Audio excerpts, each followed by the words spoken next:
Quand en 2025, tu ne laisses pas la vie te mener où elle veut te mener, mais que ce soit toi qui diriges ta vie, les amis, quand en 2025, là, tu prennes la décision de devenir fort, parce que tu ne vaux rien.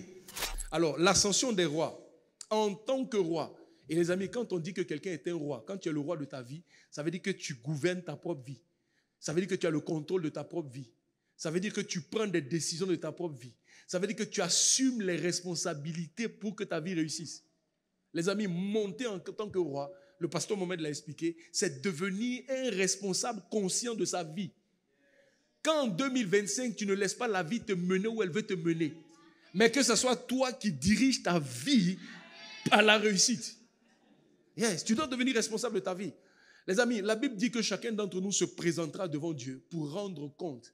Si on dit que tu vas rendre compte, ça veut dire que tu étais censé prendre des décisions pour faire réussir cette vie. Et si tu n'as pas pris de décision, tu n'as pas été responsable, cher ami, ça va très mal se passer ce fameux jugement. Aussi, quand je dis prendre nos responsabilités, c'est dans tous les domaines.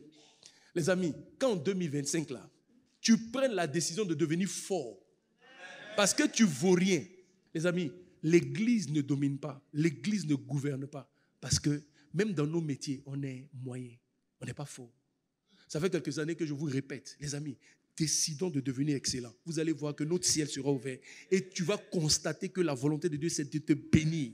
Tu dois prendre l'engagement dans cette saison. Si tu vois que tu as arrêté tes études en 3e, cher ami, oui, c'était la faute de tes parents parce qu'ils n'ont pas payé ton école. Mais aujourd'hui, tu es vieux. Tu n'es plus sous la tutelle de tes parents. Qu'est-ce que tu vas faire pour monter ta valeur? Il faut qu'en 2017, tu prennes des décisions. Un responsable, il peut constater que c'est vrai, il a des limites aujourd'hui, mais tu décides de repousser tes limites. Jeunes gens du Centre Eden, décidez qu'en 2025, vous allez investir en vous-même.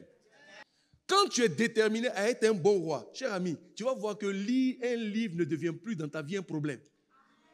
Il y a des gens pour dormir, leur somnifère, c'est livre. Ah, pasteur, je n'ai pas sommeil. Mais bon, j'ai dormi tout à l'heure. Moi, dès qu'il prend un livre, il dort. Tu as vu? Ça veut dire que Satan t'empêche d'avoir de la connaissance. Les amis, prenez la décision d'augmenter vos valeurs. Cher élève, prends la décision de devenir fort. Toujours quand on cite les exemples des gens vauriens en classe, c'est toi. C'est-à-dire que quand le professeur arrive, dès qu'il arrive, il dit, oh, je sais que celui qui n'a pas étudié là, et puis c'est ton nom toujours ici. Prends la décision qu'en 2025, ça va changer. Donc c'est ça l'ascension des rois. Tu prends tes responsabilités et puis tu décides d'améliorer ton quotidien. Tu décides d'améliorer ta propre vie. Les amis, un jour, j'expliquais ceci. Je ne sais pas si ça va bénir quelqu'un. Mais je crois que l'une des raisons pour lesquelles on fait un beau temple, et puis Dieu te permet de venir dans un beau temple climatisé, c'est pour que tu changes ton regard de la vie de tous les jours. Tu quittes un joli temple où tu as prié. Tu es au fréon. Maintenant, tu retournes chez toi à la maison. Là. C'est dans quelles conditions? Fais le rêve de changer tes conditions. Fais le rêve de fréonner ta maison aussi. Toi, tu as fait quoi à Dieu puis tu n'as pas dormi dans le climatiseur? Les amis, prenez la décision qu'en 2025, vous allez monter. Montez.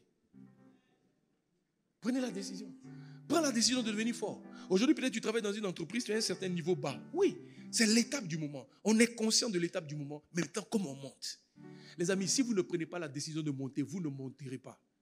Nous, en tant qu'Église, on va essayer de donner des enseignements, essayer de booster, essayer d'apporter une parole, la vie de Jésus en toi. Mais si toi-même, tu ne décides pas de te lever, ta vie ne bougera pas d'un iota. Je t'en supplie, que l'appel à la royauté, l'ascension dont notre Père spirituel a parlé, l'apôtre Mohamed Sanogo, se lever là, sur ce plan-là, qu'on y arrive. Yes. L'ascension du roi, c'est devenir excellent. C'est devenir fort. Aujourd'hui, je ne suis pas fort, mais je deviendrai fort. Cher ami, quand je dis que tu es quelqu'un, là, je le crois et je sais que c'est le plan de Dieu pour toi. Tu vas devenir quelqu'un au nom de Jésus. Les amis, le pasteur Mohamed a dit cette phrase, Dieu ne bénit pas les gens qui fuient leurs responsabilités. Il ne les bénit pas. Mais lorsque tu es sur le terrain, tu comprends ta responsabilité puis tu es en train d'avancer, tu vas voir que ton ciel sera ouvert.